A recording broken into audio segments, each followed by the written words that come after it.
Okay, are we ready? We are ready.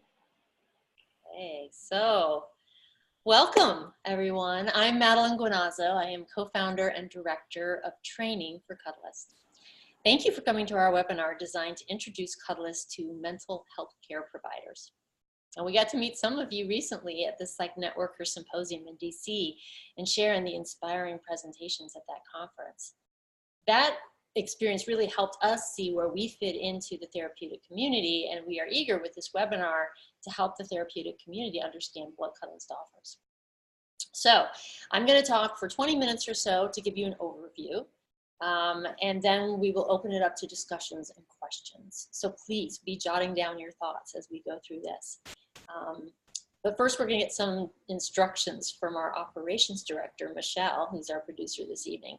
So what do we need to know, Michelle? One, you need to know that I'm really happy you're here. Two, you need to know that after Madeline's brief presentation, we are going to answer as many questions as we can. We value your privacy, and since this webinar will be shared in the future, we have a few options for you tonight. If you'd like to ask a question, please use the Q&A box. You'll find it at the bottom of your screen if you're on a computer. If you're on your phone, I can't really help you because I don't do that enough.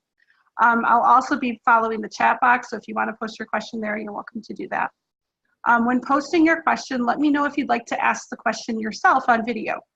If you'd rather not be seen on video when asking, just turn off your camera. If you do not indicate that you'd like to be on video, I will assume otherwise and read your question anonymously. We plan this webinar will last no more than an hour. And that's all I've got.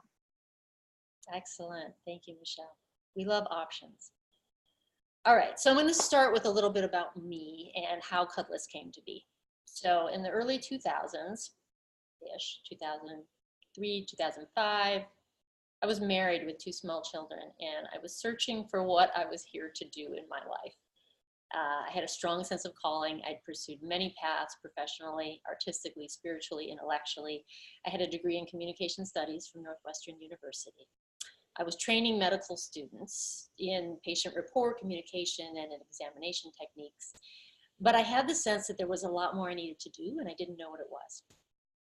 Personally, I was also struggling with codependency, low self-esteem, and difficulty with boundaries. And alternately, I was experiencing anxiety and depression. And it was about that time that I discovered a workshop called Cuddle Party. This was a workshop that created a clear structure around practicing boundaries and consent using platonic, affectionate, nurturing touch, AKA cuddling. This was a pivotal, transforming experience for me. I had a huge eureka around the significance and synergy of self-awareness, communication, and touch. Boom, I think they all came together. So I brought this workshop to Chicago. I became certified. I went on to train facilitators. I'm now on the board of directors for that nonprofit organization. But let's fast forward to 2015. I'd been facilitating Cuddle Party workshops regularly for about 5 years in Chicago when I became aware of a new phenomenon called professional cuddling. Someone sent me a link about an LCSW who was offering it in Rochester, New York, and that's interesting. I thought I'd had workshop participants ask me about one-on-one sessions. I'd been tinkering a little bit with about how to do that. And then I saw other websites popping up. Snuggle Buddies came across my radar, and I realized this is becoming a thing. This professional cuddling is becoming a thing, but there's no training. It's becoming a thing with no training. And I knew how incredibly important it is to have clear boundaries and communication around doing this work. I felt very strongly that there needed to be a training program and some industry standards. That's about the time that I met Adam Lippin, who is our CEO. He's our co-founder. He asked me to join with him and to use my background to create a new way of working with clients to make platonic therapeutic touch available to those who could benefit. Well, that's how Cuddlist began. And I finally, I would say the thing that I am here to do found me. So what is Cuddlist? Cuddlist is a training organization that teaches a particular modality and a protocol for working with clients. In a Cuddlist session, we make platonic touch available in a container that is designed to cultivate both secure attachment and authentic expression. Bringing these two together is very essential. It is designed so that the client can feel safe to be themselves in the presence of another person who's focused on supporting them while also communicating their own boundaries clearly and kindly. This awareness and communication of boundaries is the most essential skill of a Cuddlist practitioner. A Cuddlist session is a social relational container free from the pressure to perform and the expectations inherent in most personal relationships, especially those that include touch. So to experience nurturing touch, free from these influences, which are the norm, in itself can be a radically transforming experience for the client. Parents, partners, children, and friends, they all have needs that they're looking to us to meet to some degree. And for our client's nervous system to feel closeness with a very low level of these pressures and fears can be liberating and deeply fulfilling. Now, I stress the word available. We make touch available. I stress that word for a reason, and I'll say more about why and how we approach that in a moment. But a little bit more about the benefits of a Cuddlist session. It allows for the element of nurturing physical contact, which is not available in licensed therapy sessions. Neuroscience is discovering more and more about how safe touch impacts us in healthy ways and how the lack of it affects us. The work of Bessel van der Kolk and Peter Levine show us how trauma becomes stored in the body and can be released somatically. Stephen Porges' polyvagal theory is teaching the intricacies of how to ally with the nervous system. Dr. Gabor Mate's book, When the Body Says No, delineates the link between immune diseases and a lack of personal boundaries. These are just a few examples of how more and more relevant this work is becoming for the therapeutic community. Now, some of the benefits of a Cuddlist session include co-regulating the nervous system, activating the parasympathetic ventral response, and getting below some of the imprinted mental emotional defenses that can prevent us from accessing authentic connection and receiving its benefits. We give clients a positively reinforced way to practice saying no and asserting their boundaries in a safe relationship that builds the capacity for secure attachment. Now, it is worth highlighting here that Cuddlist practitioners are not therapists, right? What we offer is therapeutic, and it makes a wonderful adjunct to talk therapy sessions. We do not do what you do, what talk therapists do with clients, and we offer something that doesn't happen in a licensed therapy context. So it's meant to be complementary. So Cuddlist is also a professional development organization. So what we offer our members is supervision, sharing of best practices with other professionals who are practicing in the same manner. We provide our members with a network of practitioners who are pioneering this new modality. And we create ongoing educational opportunities and content to expand their skills. We have weekly supervision calls open to members to confidentially discuss what comes up in sessions. These are all ways that we support practitioners as an organization. So let me talk a little bit more about what makes Cuddlist different from other professional cuddling. What do we mean by the therapeutic approach to touch? So the benefits I've mentioned are a direct result of our unique and simple protocols. Because let's face it, not all touch is therapeutic, healthy, or even wanted. Now, I stressed the word available earlier because in order for touch to be healthy, it can never be mandated. And mutual touch cannot be contractual. These are prerequisites. These prerequisites are what the Cuddlist method is designed to uphold. So our method has 3 pillars. The first is the code of conduct. Now, I call this the fence around the playground. It is concrete and specific. It says what is expected and where we will not go. And all clients must agree to this when they request a session. The second pillar is the opening agreement. This establishes the ground rules and not only gives us permission to say no, but it asks us to be accountable to one another for our boundaries. The opening agreement happens at the beginning of each and every Cuddlist session. And the third pillar is what we call client-led. And this puts the client squarely in the place of empowerment with a trusted collaborator. They work together to discover what feels good to the client that the practitioner is wholeheartedly willing to participate in. And they also, together, they discover what doesn't feel good, validating the client's needs and wants. So much of our training focuses on boundary awareness and communication. Practitioners are taught to identify and stay aware of their own boundaries and to practice expressing them in safe, self-accountable ways. This is how they keep the sessions consensual, and they model this awareness and communication for the clients. So let's go through the code of conduct first. Michelle has some slides for that. So the first one here is that the client and the Cuddlist practitioner both verify that they are legal age of consent. Sessions are only for 18 and over. The second one is that both the practitioner and client agree to be free from any mind-altering substances to make sure that they can be fully present and give consent. The third is that the client agrees to disclose any diagnoses, any conditions that might affect the session that's important for the practitioner to know. And the fourth and fifth are really about the communication. They highlight this consent. They both agree to practice consent and attention to personal boundaries at all times. And number 5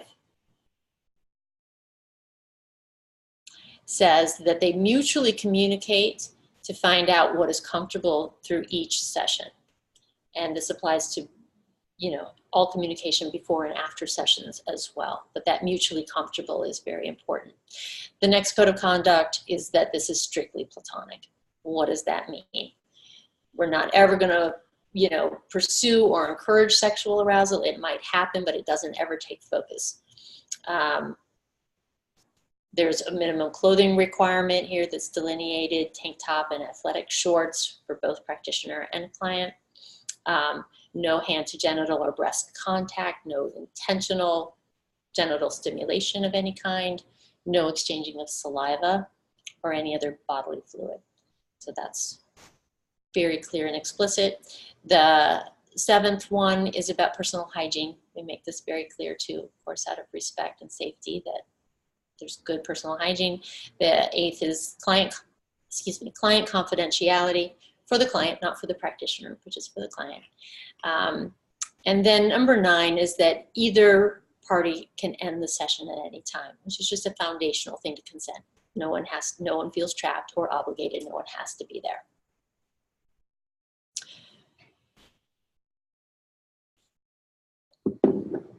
Opening agreement.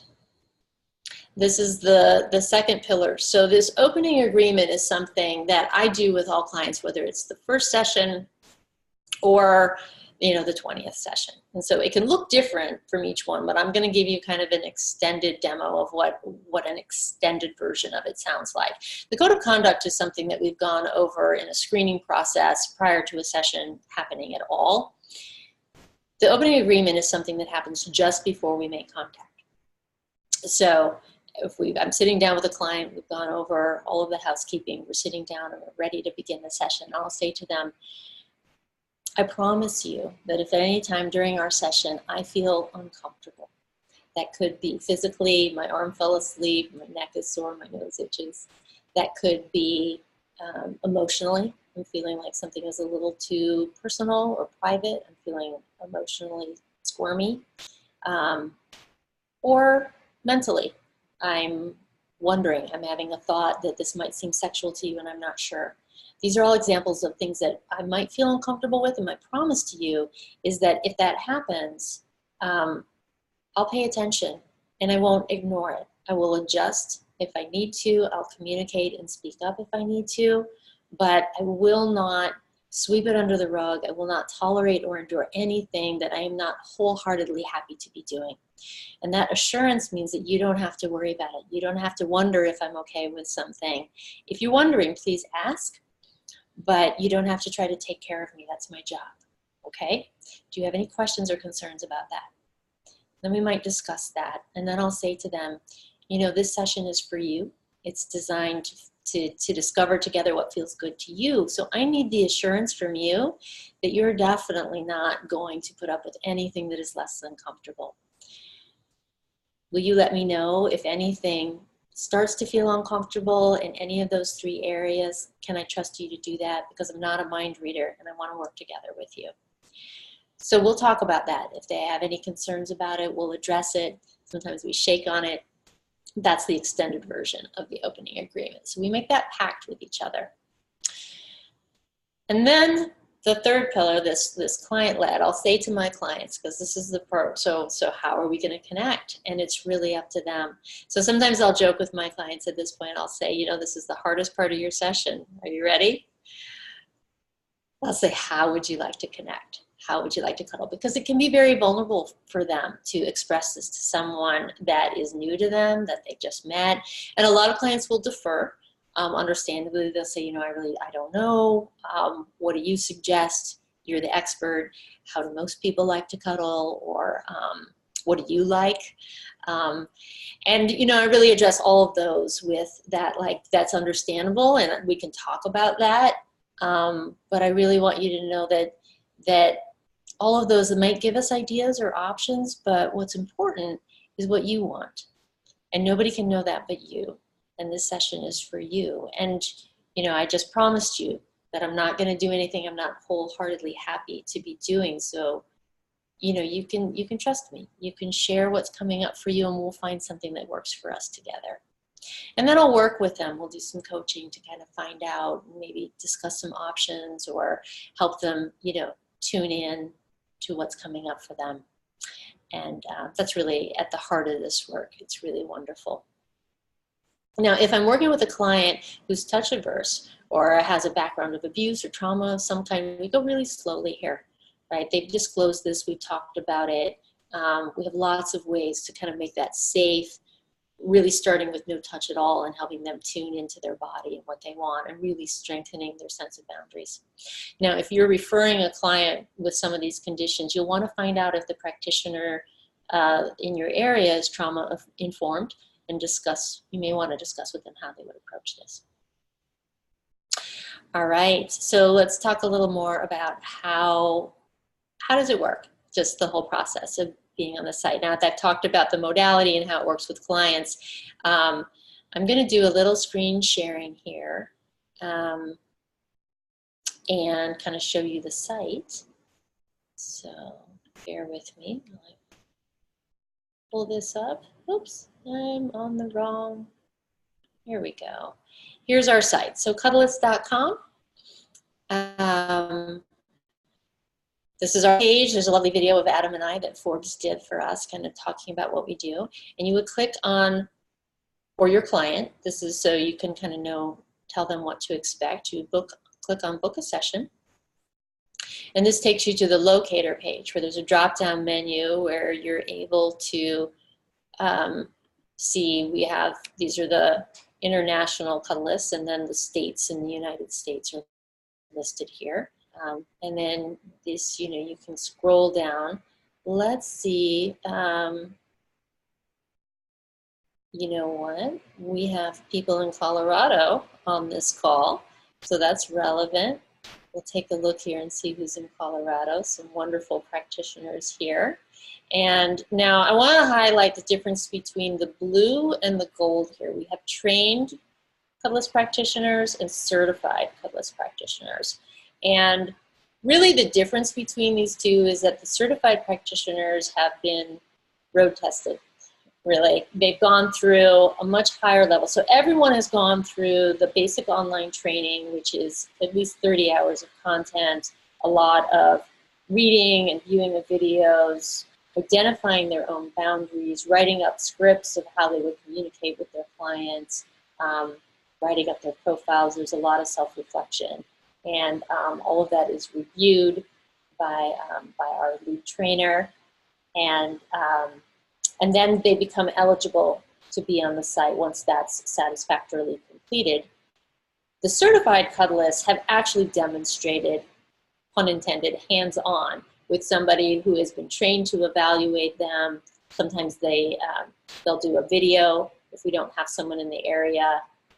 And we actually see how they're working with clients and give them feedback. And then they go through an hour-long mentoring call with me where I get that face-to-face connection with them and a real sense of where they're coming from and where their understanding is and where they're at with the work. So we highly recommend the certified Cuddlist. So I'm going to click on the profile there. Cassandra happens to be our lead trainer in Boulder, Colorado. And you'll see an expanded bio, right? They'll talk a little bit about what brought them to this work. Who are they?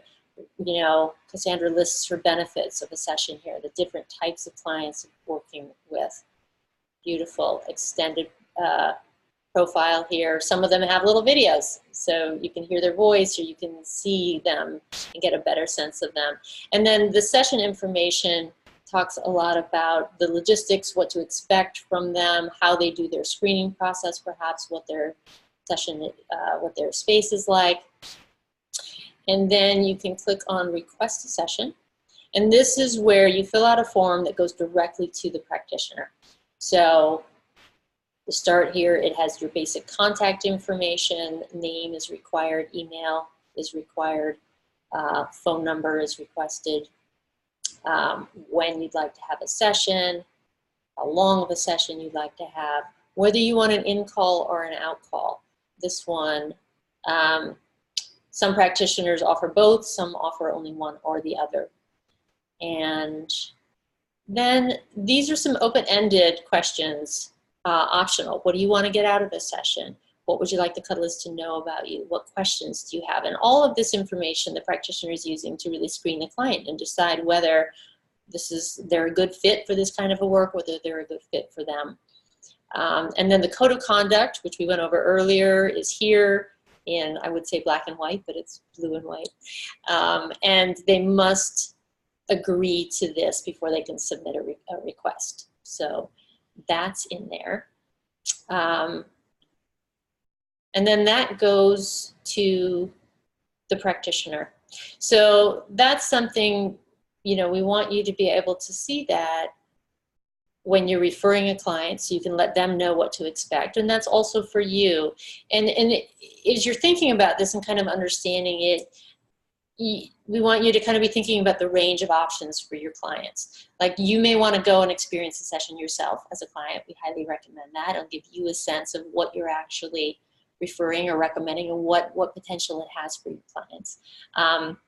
Or you just may want to mention it to your clients as something that you heard about that you think they might want to look into. You might want to actually contact the practitioner yourself and say, I'm a therapist who's thinking about referring.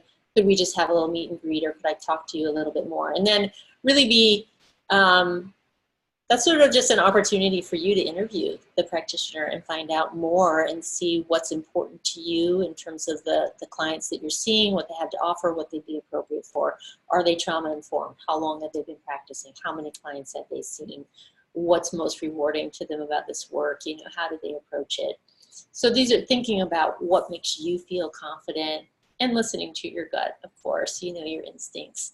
And then, you know, all the way from maybe just mentioning it to a client to also is the triadic model, which is something that many of our practitioners love doing with therapists, where if it's something that you want and the client wants, you could sign an agreement. The client would sign an agreement with you that you could speak to the Cuddlist practitioner. The practitioner would have the client sign a waiver and agreement that they could speak with the therapist, and then you can consult together. And that is an amazing, the triadic model of like sort of that three pillars of you, another practitioner, and the client to be able to really provide this like stable and enhanced level of care. It becomes a collaboration.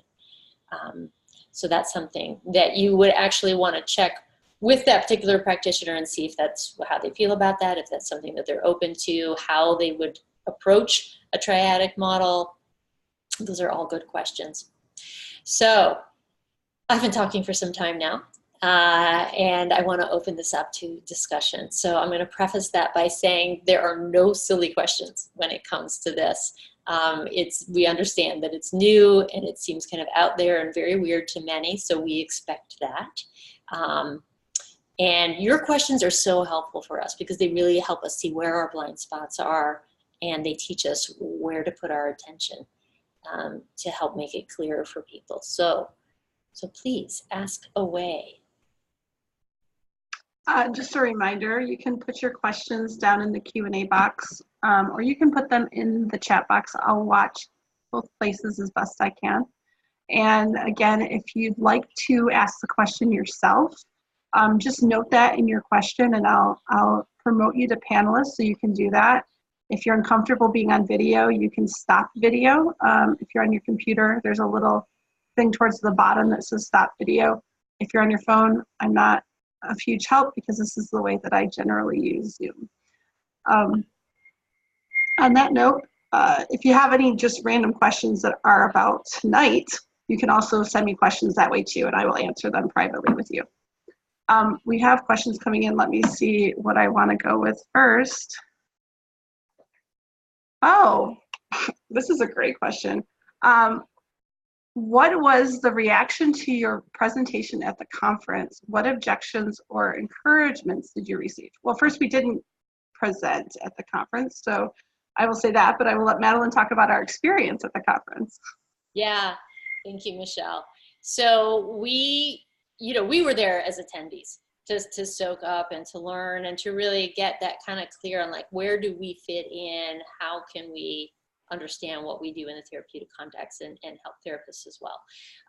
What we did do was a salon, and we invited people to come. We had a room at the hotel with some practitioners there where people could come and ask questions, and we did some demos and some models. So it was really by invitation. People came who were curious and who were interested. It was wonderful. We had some amazing discussions and interactions. People were really just, engaged, and it was fun to see them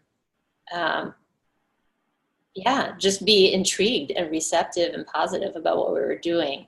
That was the main part. And then we just did a lot of networking. We wore our t-shirts. I can't tell you how many people, as I was standing in line at the women's room, were kind of like, Cuddlist, what is that? And, being able to talk about it. So we got a very, very positive reception.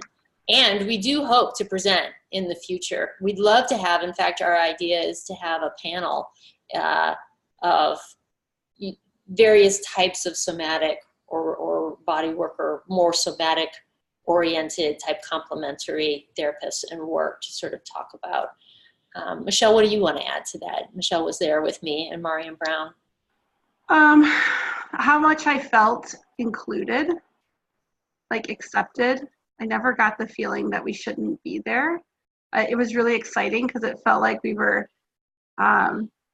presenting this new thing, even though we weren't presenting, but we were showing up in this space I don't think anybody like us had showed up in before. I could be wrong. I mean, I'm sure other body workers were there, but our specific type of body work, it felt very exciting to me. And I already bought my ticket for next year, and I can't wait to be back. Madeline, I think you bought yours too, didn't you? I did. I bought mine too. And I'll have to mention, I had a very brave moment where I had enough moxie to put one of our brochures, a therapist brochure, in the hand of Bessel van der Kolk at the workshop, which was just very exciting to thank him for his work and to let him know that we're out here. Someone asked, let me see. I'm concerned, I'm going back and forth between all these screens. I'm concerned about personal safety in an out call. And I took that from a place of a practitioner if they were interested in becoming a practitioner. And I said I'd touch on it later if we had time, but then they pointed out it seems kind of important to them. Suppose the initial contact with the client is key. So I thought, we'll go ahead and tackle that real quick. What is our thoughts around safety? Or what are our thoughts around safety? Yeah, so, and please add anything to this question, as I answer it in terms of follow-up. But, it's interesting. I mean, safety is so foundational, right, to our work in general. We need the client to feel safe for it to be therapeutic. And of course, the practitioner has to feel safe, right, for the client to feel safe. So it's really, because their nervous system is regulating the session. And so a lot of that is part of the self-awareness in the training for the practitioner. What makes you feel safe? What do you need to have that sense of perceived safety about seeing clients? Do you need to not do out calls? Do you need to only, or maybe not for the first time, maybe for the first time you would feel safe having a client in your space. Or if you do out calls, what is your screening procedure? You know, it's funny. And partly that they learn that as they go along. I was talking with a practitioner recently who had screened a space, you know, and asked a lot of questions about it, and he even had some video of it, but when they got up, there was a strong odor in the space that was really uncomfortable for them, that they weren't aware of and they couldn't screen. And this is partly why, you know, the practitioner is empowered to change their mind at any time. There's no obligation. I mentioned this touch, it's not contractual. So if they're not comfortable having the session, they just, you know, they say, this isn't a good fit, we've changed our mind, and, you know, they don't do it. So there are also protocols for out calls, like silent alarms and things that we do in the training. There's apps for that and ways for backup. So there's always, you know, you can have a buddy system and have somebody with you. I always say, you know, meet somebody in a public place prior to doing an out call. So I'm hoping that's answering some of your questions about how we approach this in the training. And really, you know, as a therapist, of course, you want to make sure that the practitioner feels safe and confident and trusting in whatever they're doing with your client. Agreed. Follow your gut. Here's a question. Can you be a little more clear on what the difference between trained and certified is? Sure.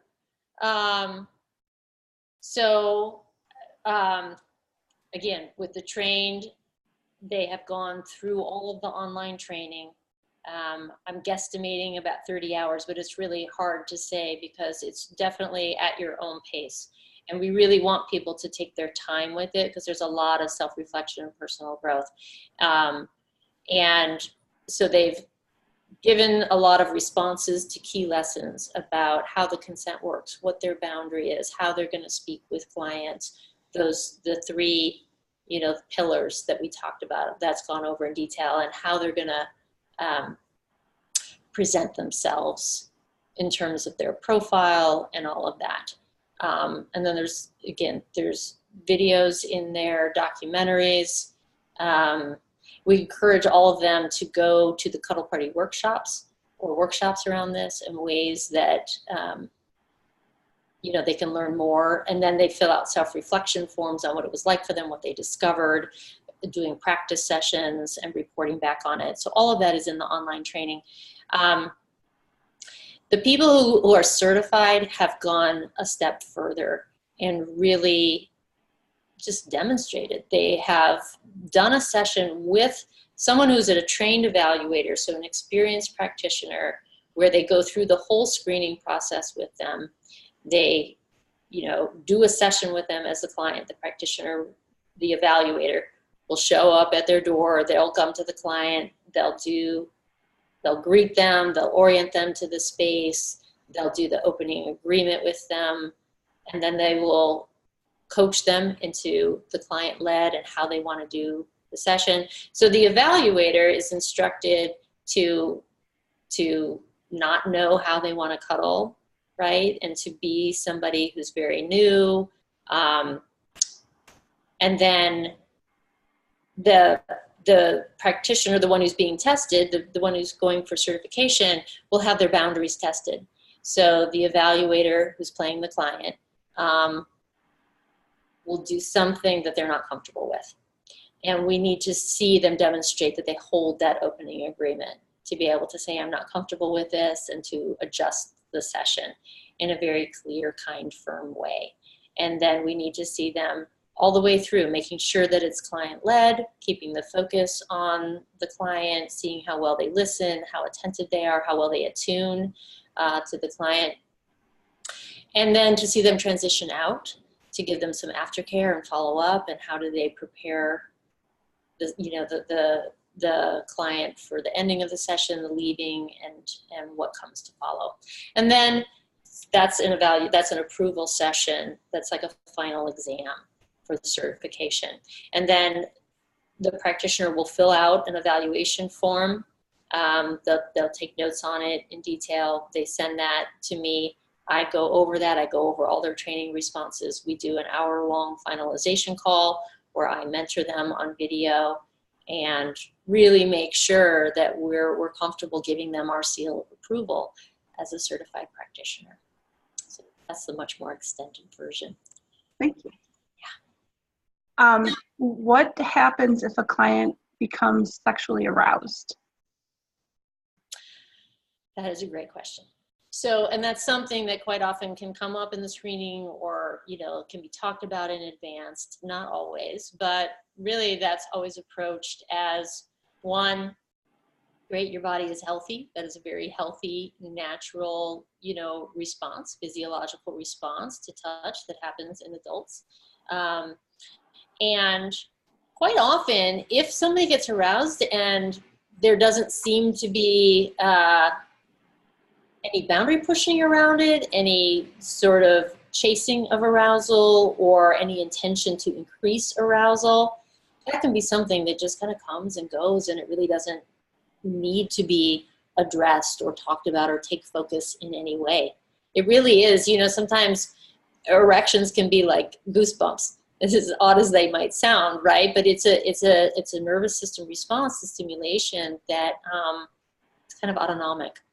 And as long as, again, as long as it doesn't take focus or become something that is distracting or changing the arousal state, the nervous system state of the client, sometimes we just let it go.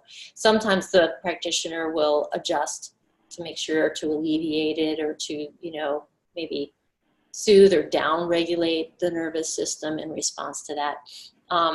If there's any boundary pushing, or if the client is actually pursuing it, or if the practitioner is worried that they are, then they'll talk about it. That becomes about communication and consent.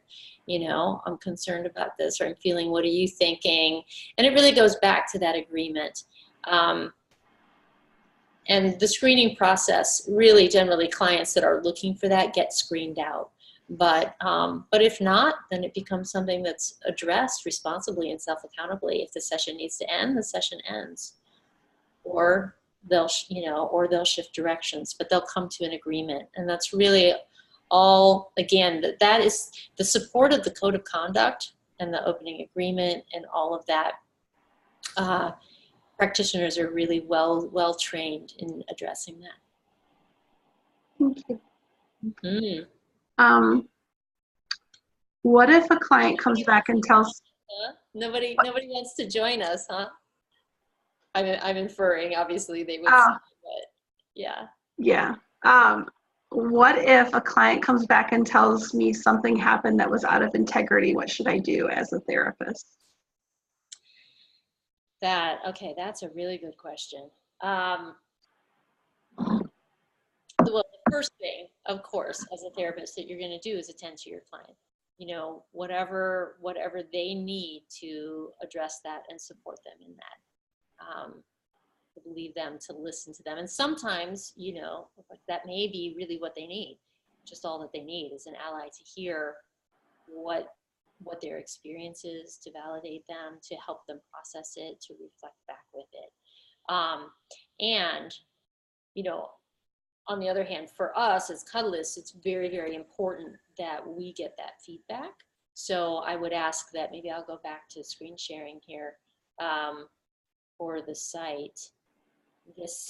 We have feedback forms on the site where you and or your client can give us this feedback in a confidential way, or non-confidential if you want. So let me go to the screen sharing here and show you where to find that.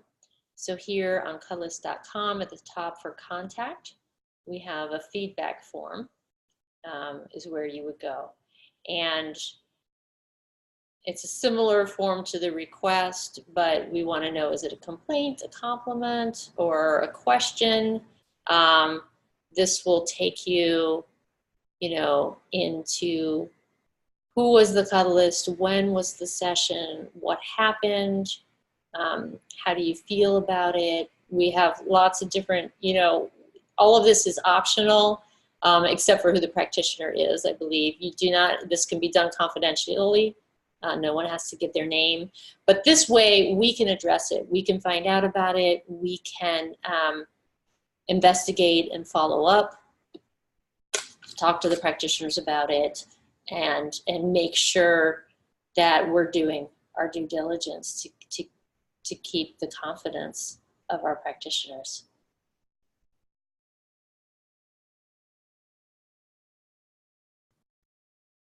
Oh, you're muted, Michelle. I was muted. Are there any more questions? These are great, great questions. Yeah. Yeah. This is something new, and you know, we're really discovering this together. So having your collaboration and you know, getting that feedback of what the questions are and the feedback from the clients, you know, the practitioners, about the practitioners in the area. If you work with practitioners that you recommend, it's good for us to know that too. Yeah. You want to talk? Go ahead. Do you want to start wrapping stuff up and talk about some of the feedback that we have? Sure.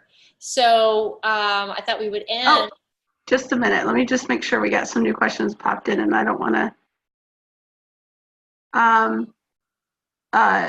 Are you doing national marketing to make Cuddlist better known?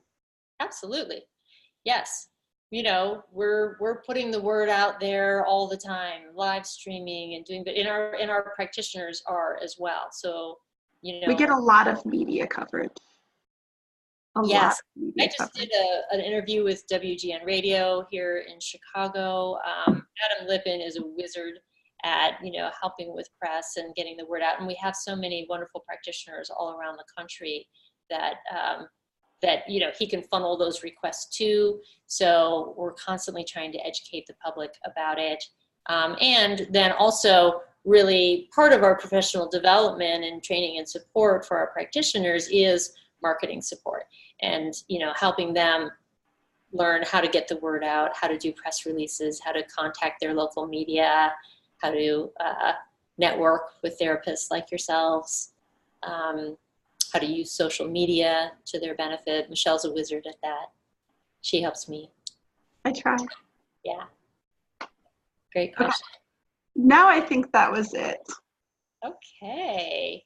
I feel like I should channel my children's old daycare provider and say, okay, last favorite thing, like you have one last chance to ask a question. Yeah. You can always ask us questions later if they come up.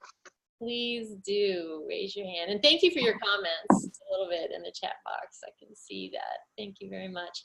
I want to end with a couple of testimonials that are near and dear to me. One is from a therapist that I work in the triadic model with, which has been just so rewarding. This is Shelley Pierce here in Chicago. And she says, honestly, I feel the Cuddlist work really is its own type of therapy.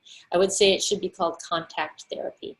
I envision this would be helpful for clients, not just healing from trauma, but also dealing with things like body image issues, communication, and relationships. I encourage other therapists to learn more about Cuddlist and how it might be of benefit to clients. So thank you, Shelley. And then we have one more, which is from somebody who went through our training program recently. As a recently trained professional cuddlist and retired clinical psychologist, I'm in a position to clearly see how working with a cuddlist can be an extremely valuable adjunct to psychotherapy.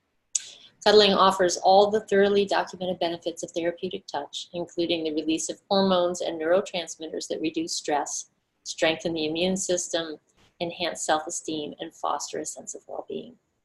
Beyond that, Cuddlist trained practitioners model and practice healthy communication during all contact with clients. Clients are encouraged to clearly communicate their needs and wants, as well as their boundaries, empowering them to find their voices in safe, always platonic, consensual, nurturing settings. So thank you, Virginia. She's in Washington, in Seattle, outside of Seattle. Yeah. That's it. Thank you so much. I think Michelle has a few words of closing for us, but I'll say I'm looking forward to more, and please stay in touch.